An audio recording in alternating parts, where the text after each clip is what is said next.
அஸ்ஸலாமு அலைக்கும் வரஹ்மத்துல்லாஹி வபரகாத்துஹு. அன்புள்ளம் கொண்ட அல்லாஹ்வின் நல்லடியார்களே, இன்று அரபி மாதத்தில் ஒரு சிறப்பிற்குரிய மாதத்தை நாம் அடைந்திருக்கின்றோம். அது துல்ஹஜ் மாதம். அல்ஹம்துலில்லாஹ், இன்று துல்ஹஜ் மாதம் முதல் பிறையை நாம் அடைந்திருக்கின்றோம். இந்த அருள் நிறைந்த மாதத்தில் உங்களிடம் நன்மையான காரியங்களை நான் பேச எனக்கு ஒரு வாய்ப்பு கொடுப்பதற்கு அல்லாஹ்விற்கு மிகவும் நான் நன்றி சொல்ல கடமைப்பட்டிருக்கின்றேன். அல்ஹம்துலில்லாஹ், புகழ் அல்லாஹ்விற்கே. மிகவும் இறைவனை நான் புகழ்வதற்கு கடமைப்பட்டிருக்கின்றேன். அல்ஹம்துலில்லாஹ், அல்ஹம்துலில்லாஹ். இஸ்லாமிய மாதத்தில் 12 மாதங்கள் உள்ளது.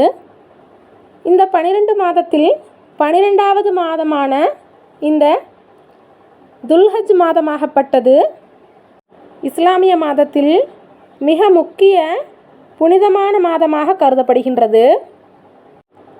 இந்த மாதம் ஹஜ்ஜு கடமை, பக்ரீத் எனப்படும் தியாக திருநாள் ஆகியவற்றை உள்ளடங்கியுள்ளது. இப்படிப்பட்ட சிறப்பு கொண்ட மாதத்தை உள்ளடங்கிய இந்த மாதம் ஏராளமான சிறப்புகளை கொண்ட அற்புதமான மாதமாக இருக்கின்றது. ரமலான் மாதத்தின் கடைசி 10 நாட்களைப் போலவே இந்த மாதத்தின் முதல் 10 நாட்கள் மிக சிறப்பு கொண்டுள்ளது. இந்த சிறப்பான முதல் 10 நாட்களில் செய்யப்படும் அமல்கள் அல்லாஹ்விற்கு மிக விருப்பமானவையாக இருக்கின்றது. அல்லாஹுக்கு மிகவும் பிரியப்படக்கூடிய ஒரு அமல்களாக நம் செய்யப்படும் அமல்கள் கருதப்படுகின்றது. அதனால் இந்த மாதத்தில் அதிகமான நன்மைகளை செய்ய முயற்சி செய்யுங்க. அதிகமாக குர்ஆன் ஓதுங்க, அதிகமான திக்ர்கள் தஸ்பீகள் செய்யுங்க, அதிகமான சதக்கா தர்மங்கள் செய்யுங்க, இறைவனிடம் அதிகமான பாவ மன்னிப்புகள் தேடுங்க. ஏன்னா இந்த மாதத்தில் தான் செய்யப்படும் அமல்கள் அல்லாஹ்வுக்கு ரொம்ப விருப்பமானதாக இருக்கின்றது. அதனால் நம்ம இந்த மாதத்தில் பாவ மன்னிப்பு கேட்டோம் அப்படின்னா அல்லாஹ் தஆலா கண்டிப்பாக நம்முடைய பாவங்களை மன்னிக்கின்றான். அது மட்டும் இல்லாமல் இந்த மாதத்தில் நம்ம செய்யக்கூடிய எந்த அமலாக இருந்தாலும் சரி அது அல்லாஹ்விற்கு மிக பிரியமானவையாக இருக்கின்றது. அதனால் உங்களால் முடிந்த அளவுக்கு அதிகமான நல்ல காரியங்கள் செய்யுங்கள், அதிகமான நல்ல அமல்களை இந்த மாதத்தில் நீங்கள் செய்யுங்கள்.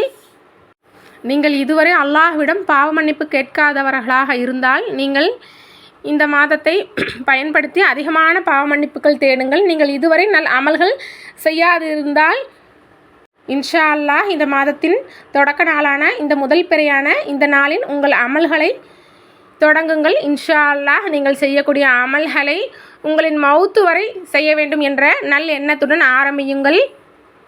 தவறு செய்கிறது அப்படிங்கிறது மனிதனுடைய இயல்பு தான், அது தப்பு கிடையாது. ஆனால் அது தவறு அப்படின்னு தெரிஞ்சும் அல்லாஹ் தஆலா கிட்ட மன்னிப்பு கேட்கணும். அப்படி மன்னிப்பு கேட்காம இருந்தோம் அப்படின்னா தான் அது நமக்கு பாவமாகும். அதனால் தவறு செய்கிறது பெருசில்லை, அதை நம்ம புரிஞ்சுக்கிட்டதுக்கப்புறம் இனிமேல் அந்த தவறை செய்யாமல் இருக்கணும் அப்படிங்கிற எண்ணம் மனசில் ஏற்படுத்தணும். அது மட்டும் இல்லாமல் அல்லாஹ் தஆலாவிடத்தில் அதிகமான பாவ மன்னிப்பு நம்ம தேடிக்கணும். இன்ஷா அல்லாஹ் நீங்கள் இதுவரை அமல் செய்யாதவர்களாக இருந்தால் இன்றிலிருந்தே உங்களின் அமல்களை ஆரம்பியுங்கள். ஃபர்லான ஐவேளை தொழுகையை இன்றிலிருந்தே தொடங்க ஆரம்பம் செய்யுங்கள். அல்லாஹ் தஆலா மிக்க மன்னிக்கக்கூடியவனாகவும் மிக்க கருணையாளனாகவும் இருக்கின்றான். அதனால் இன்ஷா அல்லாஹ் இதுவரைக்கும் செய்யாமல் இருந்தாலும் பரவாயில்ல, இந்த புனிதமான மாதத்திலிருந்து உங்களுடைய நல்ல அமல்களை ஆரம்பம் செய்யுங்கள். கண்டிப்பாக அல்லாஹ் தஆலா நம்மீது ரஹ்மத்தை பொழிவான். இம்மாதத்தின் 9வது நாள் அரஃபா தினம் என அழைக்கப்படும்.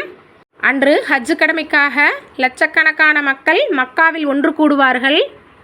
அன்றைய தினம் நோன்பு நோற்பது முந்தைய மற்றும் பிந்தைய வருடங்களின் பாவங்கள் மன்னிக்கப்படும் என்று நபிகள் நாயகம் ஸல்லல்லாஹு அலைஹி வஸல்லம் அவர்கள் கூறியுள்ளார்கள்.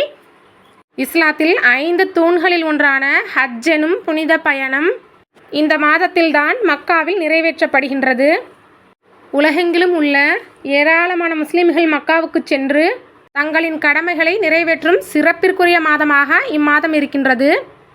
மேலும் இந்த துல்ஹஜ் மாதத்தின் 10வது நாள் பக்ரீத் எனும் தியாக திருநாளாக இருக்கின்றது. அன்றும் நாம் கேட்கப்படும் துஆக்கள் அல்லாஹ் தஆலா அங்கீகரிக்கின்றான். அதாவது இரு ஈத் பெருநாட்களிலும் நாம் கேட்கக்கூடிய துஆவை அல்லாஹ் தஆலா நிச்சயமாக கபூல் செய்கின்றான்.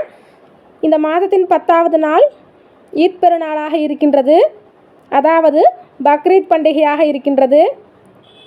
எனவே இத்தனை சிறப்பு கொண்டுள்ள மாதத்தை நீங்கள் வீணடிக்காமல் உங்களால் முடிந்த அளவு இறைவனுக்கு நன்மையான காரியங்களில் செய்து வாருங்கள். மேலும் இந்த மாதத்தில் அதிகமான பாவ மன்னிப்புகளை தேடுங்கள். எனவே இன்ஷா அல்லாஹ் இந்த மாதத்தை வீணடிக்காமல் இந்த மாதத்தில் தௌபா செய்யக்கூடிய பாக்கியத்தையும் மேலும் அதிகமான நல்ல அமல்கள் செய்யக்கூடிய பாக்கியத்தையும் அல்லாஹு தாலா நம் அனைவருக்கும் வழங்குவானாக. இந்த மாதத்தினுடைய ரஹ்மத்தையும் பரக்கத்தையும் அல்லாஹு தாலா நம் அனைவரின் மீதும் பொழிவானாக. ஆமீன். இந்த பதிவு உங்களுக்கு பிடித்திருந்தால் இந்த சேனலை லைக் பண்ணுங்கள், ஷேர் பண்ணுங்கள், கமெண்ட் பண்ணுங்கள், சப்ஸ்கிரைப் பண்ணுங்கள். இந்த வீடியோவில் உள்ள கருத்துக்களை உங்கள் கமெண்டில் பதிவிடுங்கள். அல்லாஹ் போதுமானவன். அஸ்ஸலாமு அலைக்கும் வரஹ்மத்துல்லாஹி வபரகாத்துஹு. அஸ்ஸலாமு